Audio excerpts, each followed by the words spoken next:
Welcome back to TFC journey. നമ്മളിന്നിവിടെ ഒരു healthy കട്ട്ലറ്റാണ് ഉണ്ടാക്കാൻ പോകുന്നത്.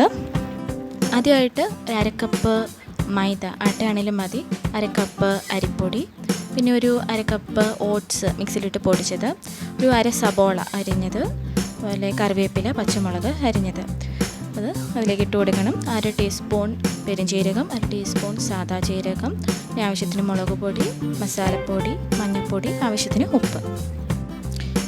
ഇത്രയിട്ട് നന്നായിട്ടൊന്ന് മിക്സ് ചെയ്തെടുക്കണം.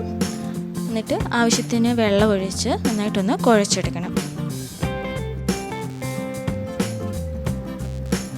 മാവ് ഈ ഒരു ഫോം ആകുമ്പോഴത്തേക്കും നമ്മൾ കട്ട്ലറ്റിൻ്റെ ഷേപ്പിൽ, ഇഷ്ടമുള്ളൊരു ഷേപ്പിൽ പരത്തിയെടുത്തിട്ട് മുട്ടയിലും അതുപോലെ റൊട്ടിപ്പൊടിയിലും ഡിപ്പ് ചെയ്ത് ഒന്നെങ്കിൽ ഡീപ്പ് ഫ്രൈ ചെയ്തെടുക്കുക, അല്ലെങ്കിൽ ഷാലോ ഫ്രൈ ചെയ്തെടുക്കണം. ഡീപ്പ് ഫ്രൈ ചെയ്യുന്നതാണ് നല്ലത്, പക്ഷേ കുട്ടികൾക്കൊക്കെ ആകുമ്പോൾ ഷാലോ ഫ്രൈ ആണ് നല്ലത്. ഞാൻ ഇവിടെ ഷാലോ ഫ്രൈ ചെയ്യുന്നുള്ളൂ. ഓയിലധികം യൂസ് ചെയ്യാതിരിക്കുന്നതാണ് നല്ലത്, എല്ലാവർക്കും അറിയാം. രണ്ട് സൈഡ് നന്നായിട്ട് മറിച്ചിട്ട് നന്നായിട്ടൊന്ന് ഫ്രൈ ചെയ്തെടുക്കണം.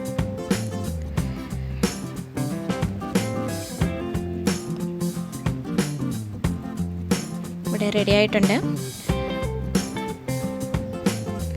ഇത് വളരെ ഹെൽത്തി ആയിട്ടുള്ള ഒന്നാണ്. ഓട്സൊക്കെ യൂസ് ചെയ്യുന്നത് കൊണ്ട് നല്ല ഹെൽത്തിയാണ്. എല്ലാവരും ഒന്ന് ട്രൈ ചെയ്ത് നോക്കണം. Thank you.